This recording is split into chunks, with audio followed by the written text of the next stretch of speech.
Howdy folks, this is Michael Kreider for Android Community, and today we're taking a look at the HTC Vivid for AT&T. Now, one of the most important factors about this phone is that it is one of the first smartphones, never mind one of the first Android phones, to run on AT&T's 4G LTE network. Now that's very different from their regular 4G network that they've been advertising over the last few months, because instead of just HSPA+, it is in fact actual 4G, which will be a lot faster.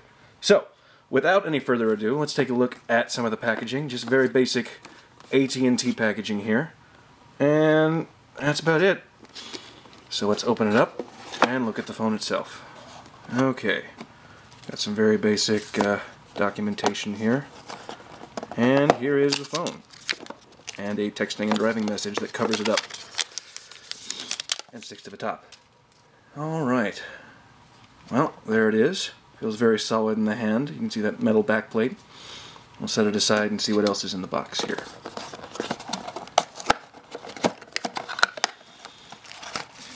And on the inside you've got a little more documentation. We will set that aside. And your basic charger cable and a wall wart. Looks like the battery is already in there. So let's see if we can start it up. Power button on the top. And there it goes. While it's booting up, let's take a look around the hardware. You can see that for an LTE phone, it's surprisingly slim. Not quite as slim as the Droid Razr on Verizon, but still a very nice looking device. It's got a huge speaker here on the back, unless that's just textured. Now it looks like that is a speaker. It's big. Nothing on the bottom except a microphone. Nothing on the top but that power button and a headphone jack. Over here you've got your charger port. So, that's it. Looks like we're ready to take a look inside the phone.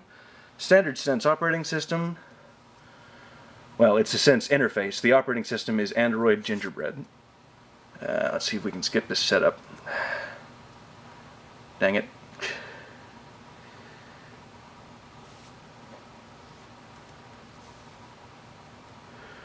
Come on, let me in.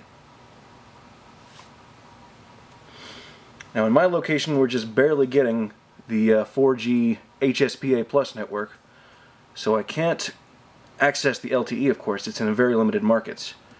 But we will have speed tests later. So we're booting up into the standard Sense home screen that if you've messed with a Sense phone before you're very familiar with. This particular phone has a huge 4.5-inch screen. The resolution is a quarter HD, which is 960 by 540 pixels. And just moving around the interface, got the standard Sense animations going. Looks very snappy. Let's see if we can get a carousel going. Nope, looks like a standard transition. Okay. And looking through the apps, you can see some a little bit of bloatware there. You've got some standard AT&T installs, Yellow Pages and Quick, and some others. Yeah.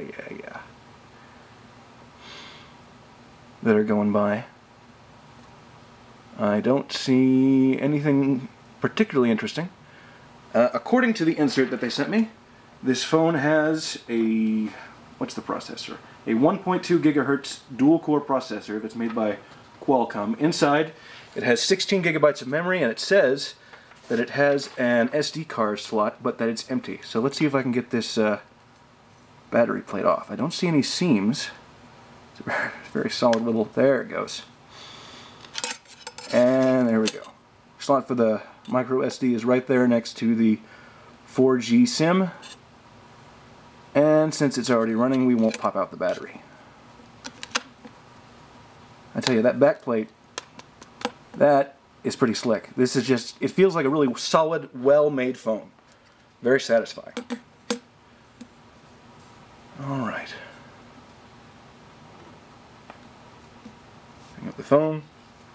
And again, the interface is very much like anything that you've seen if you've messed with Sense before. So, that's the AT&T Vivid, one of the first 4G LTE phones to hit the network. And we will have a review and comparison with the Samsung 4G LTE phone on the AT&T network coming soon. And the Samsung is the Galaxy S2 Skyrocket, which we'll be opening up in just a little while. Thank you very much. This is Michael Kreider for Android Community.